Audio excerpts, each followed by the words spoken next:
The first thing I want to talk about is the general theory behind these types of games, these simulation games, and what I think is a driving factor that allowed Dave to create this game, that gave him the impetus to create this game. Now, I've been playing since the early 60s, and my first league was a baseball league which started in 1975. I've been strictly Strat-O-Matic all the way up until 2011, where I dropped Strat-O-Matic altogether and went strictly with Dave's game, with APC. The realism is unparalleled. The thought process and the strategy is more commonplace than it is to Strat-O-Matic. Most of you remember Strat-O-Matic or still play it, and you remember the card image option that they would sell you. And this image would let you see the dice roll as it was taking place, and you could see the results. And you know how pissed off you get if you're on defense and you called exactly the right play. You could either call run or pass. There was nothing, no basic, nothing in the middle. It was either all or nothing. When you look at the card image and say, yeah, you know, the only place he can get a good result is if he rolls a 7. Now, out of 36 possibilities is 16 2/3%, so it's a 1 in 6 chance with the dice roll configuration they have. And you know, every time they'd hit that 7, it would just piss you off because you knew that, you know, you won. It doesn't matter who your players are. It doesn't matter how good your receiver is or how good your quarterback is or how good your defenders are. If you make the right play call, you won. Now, some guys like it this way. I don't. I like the players to count. I like them to matter in what's going on. And not just those stupid end run monsters that you'd find. And you'd get into something where you're behind by 2 scores with 5 minutes left in the fourth quarter, and you just end run, and all 25 yards, 28 yards. Who needs passing? There's nothing realistic about it. There's nothing fun about it. It's gaming the system. It's a video game. Strat ball. Everybody refers to it as strat ball. You know what it is. You know how it works. You know how it pisses you off, but you still do it because it's the only way to win. You got to play the game. And then along comes APC. Someone recommended it to me. I don't remember who. But they said, you know, you ought to check this game out. So I did. And I started playing some solo play, and damn if it didn't just make sense. You know, it was complex. It was far more complicated and complex than Strat-O-Matic was. You know, with all of the things you could do on defense and all the things you could do on offense, what with motion and pistol and rollouts, and you know, it goes on and on and on. And I was a little concerned that it would be too much to try to swallow in the context of getting a game played in a maximum of 90 minutes.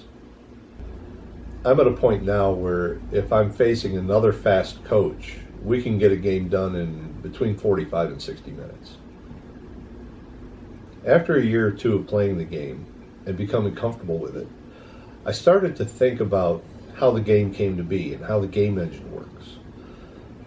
The one thing about Strat-O-Matic is we know how the game engine works. We know everything about it because we played it for years as a tabletop game with dice and cards.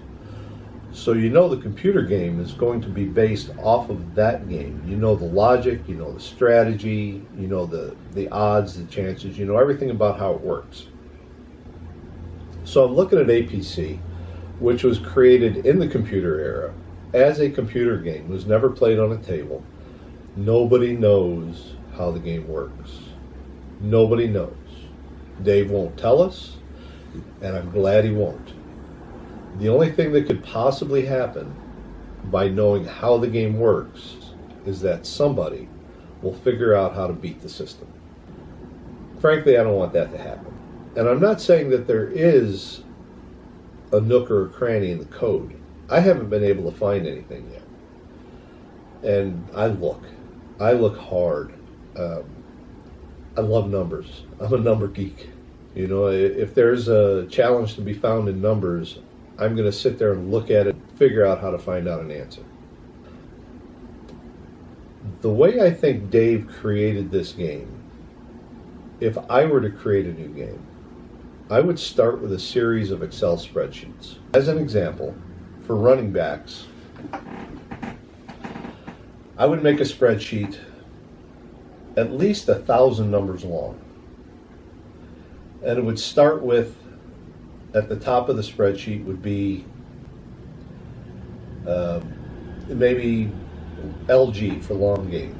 And I'm not sure how many numbers I would go down with that. The bottom of the spreadsheet would have things like fumbles and rare plays and penalties.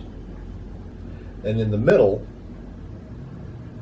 I would have a decreasing scale that would set that spreadsheet's total yards per carry to 1. I might make 5 or 6 of these spreadsheets for different types of runners. All of these spreadsheets would still total 1 yard per carry, but they would achieve it in different fashions. Some would be more top-loaded and have more good runs and also more negative runs and deeper negative runs, where others would have fewer breakaway runs but far fewer negative runs for the beasts, you know, the Jerome Bettis type guys that just pound the line of scrimmage and you know they're going to get their yard. Then I would add a multiplier, the running back's actual yard per carry for that season. So if someone carried the ball and had a yards per carry of 4, you put the 4 in as a multiplier, and now that spreadsheet, the full column, would total 4 yards per carry as opposed to 1 yard per carry. Probability and statistics has as its core one fundamental ideal, and that's the bell curve. And if you look at these 1,000 numbers on a long game, or the 1,000 numbers on a player's yards per carry, it's going to fit the bell curve. Now, I'm not going to carry on and on about all the possibilities for running backs and wide receivers and quarterbacks and defensive players and whatnot.